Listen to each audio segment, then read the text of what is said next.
Peacemaker Season 2 is scheduled to premiere in August of 2025, and James Gunn has now confirmed that it will be a part of the DC Universe storyline.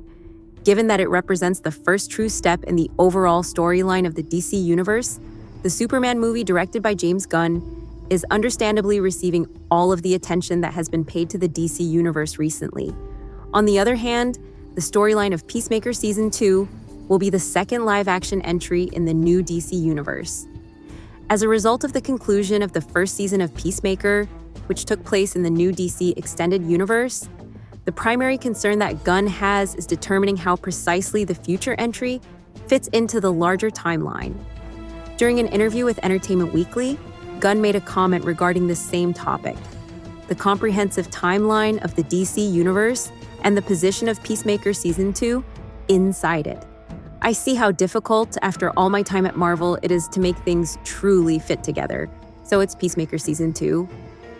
An unspecified amount of a couple of years, Gunn said, revealing that the timeline for Peacemaker Season 2 is somewhat unspecified. Gunn also mentioned that he avoided the same pitfalls that were encountered in previous franchises. It is encouraging to see that Gunn is gaining knowledge from his previous experiences in the superhero genre, even though this does make the precise location of Peacemaker in the DC Universe timeline a little bit hazy. It seems reasonable to assume that Gunn would want to steer clear of the Marvel Cinematic Universe's temporal problems in light of his comments. For a period of time, the Marvel Cinematic Universe timeline made sense because films that were released simply took place in the same year within the universe. On the other hand, the fact that Avengers Endgame jumps forward in time by 5 years, the apparently infinite Marvel Disney Plus TV episodes, the canonization of older shows such as Netflix's The Defenders serial, and the multiversal elements of narratives all contributed to a great deal of confusion. It was even necessary for Marvel Studios to publish a book that went into great detail about every aspect of the Marvel Cinematic Universe timeline, which has, at various moments, been disputed.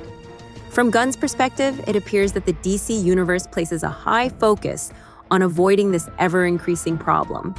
As can be seen from Gunn's hazy response to the question about the second season of Peacemaker, the director seems satisfied to maintain a lack of clarity regarding the precise amount of time that has passed between projects. By doing so, both the audience and the storyteller will avoid becoming mired down in the process of attempting to fit characters' stories into a fictional timeline. As I have hinted earlier, I believe that it would be prudent for Gunn to steer clear of these chronological concerns and concentrate more on the plot at hand rather than looking at how everything fits together in such a complex manner. The second season of Peacemaker, on the other hand, has its own set of chronological issues. Considering that the first season was a part of the DC Extended Universe, DCEU, it featured cameos by Jason Momoa and Ezra Miller, who played Aquaman and The Flash, respectively. These are two heroes that do not yet have actors in the new canon of the DC Universe. This makes the second season of Peacemaker an unusual match for the DC Universe. There is no requirement for the precise time frame that exists between the first and second seasons, or even between the second season and Superman. Yet the combination of canonical and non-canonical aspects will definitely be perplexing. Hopefully, this will be addressed in the second season of Peacemaker, but if it is not, at least we know that we do not need to place a lot of emphasis on the amount of time that has elapsed specifically since the first season.